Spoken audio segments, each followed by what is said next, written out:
The question is, what are the 5 discipleship questions? How might one use them in one's own life? And then how might one use them for effective discipleship of other people? I noticed when I studied the gospel stories that Jesus is always asking questions. Often he responds to a question by asking another question. Questions are perhaps the best way to structure a conversation, and conversations are perhaps the best way to build a culture in a group of people. So I eventually came up with 5 discipleship questions that I thought were especially useful in developing a culture of try in a group of people and a life of try in individuals.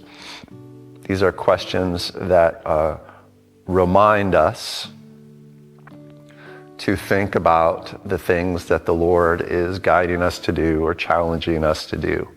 So the 5 discipleship questions that we use at my church, that everybody in my church is supposed to know, are as follows. What's the Lord saying to you recently? What are you doing about that? What is hard about doing that? Who are you influencing as you respond to what the Lord has told you? And finally, how can I help? If I'm the one asking the question of somebody, I always want to offer my help.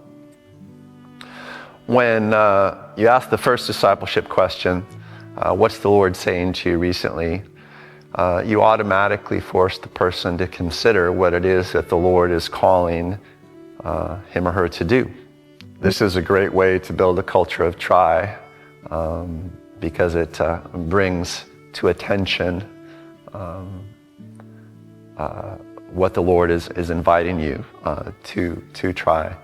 I like to ask myself that question daily as an object of meditation and contemplation, because the Lord is always pointing out situations to me or bringing up directions that he wants me to try. And when I ask myself that conversation, I remind myself to stay active on the things of the Lord. I like to ask the question to other people because it reminds them that they ought to be listening to the Lord and behaving in obedience. I even love to ask that question of non-believers. Ask a non-believer, what has the Lord been saying to you recently? And sometimes they will look at you in an odd way, but often they have answers for me, even if they don't believe in God. They will say, well, I feel in my life I ought to do such and such. Everybody understands the concept of calling. Everybody understands the concept of spiritual direction, even if they don't believe in the spiritual world. It's a great conversation starter. It's a constructive conversation starter that at the very least allows you to talk about the significance of life and the meaning of life. So it's a great question in that regard. But the second question is what makes it truly important. What are you doing about it? Are you following through on it in some sort of active way? We say at my church that faith means trying, right? Faith is not what you believe. Faith is what you do about what you believe. Faith isn't that you believe the Lord talks to you. Faith is that you try to do the things that the Lord is leading you to do. And that question reminds us all that we should be actively pursuing the things of God in life. Most often our life is defeated and constrained, not because we lack direction, but because we lack activity. Because we go through the day and don't force ourselves to try the things of God. We all know that we should be witnessing to our friend. We all know that we should be healing people. We all know that we should be serving the poor. So by asking the question, what are you doing about that? It reminds you not to let time pass without staying active. Third question, well, what's difficult about it? What's getting in the way? That's important because it presumes that we will all have struggle. It normalizes the struggles that we have. We're all very human. It's hard to live significantly. It's hard to live the life of try. It's hard to live with faith in a world of chaos. And sometimes just talking about that helps you through it. There's going to be challenges. Well, don't let them simply defeat you. Identify them. Be specific about them. And that's the first step to overcoming them. The fourth question, who are you influencing, is a great question because it reminds us all that life is supposed to be about influence, which is to say life is supposed to be about loving other people. It's supposed to be about improving the life of other people, bringing God into the lives of other people. For instance, Jesus says to us, you are the salt of the earth.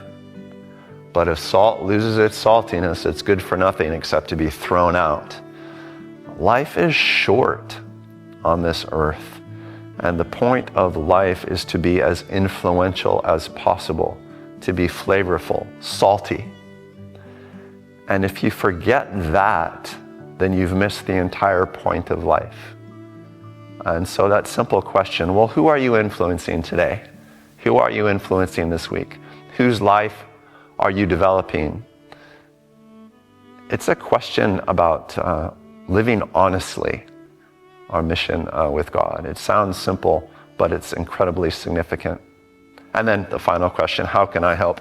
Well, that's a question that reminds us that we all live in community, that we're supposed to be in a community of faith. And if you're part of a church or a fellowship, it's an important question to constantly be asking your brothers and sisters around you, hey, how can I help? What can I do? Is there some way that I can help advance you in your life of faith, in your life of try, in your life of ministry and significance? So at my church, we make everybody memorize those 5 discipleship questions. You could come up with other questions, but you should have some questions that are constantly on the tip of your tongue, that you're always ready to ask people, so that you're always in the right sort of conversation, so that you're always having conversations that build the culture of try, a culture of faith, the culture of ministry and significance that we're supposed to be living as followers of Christ.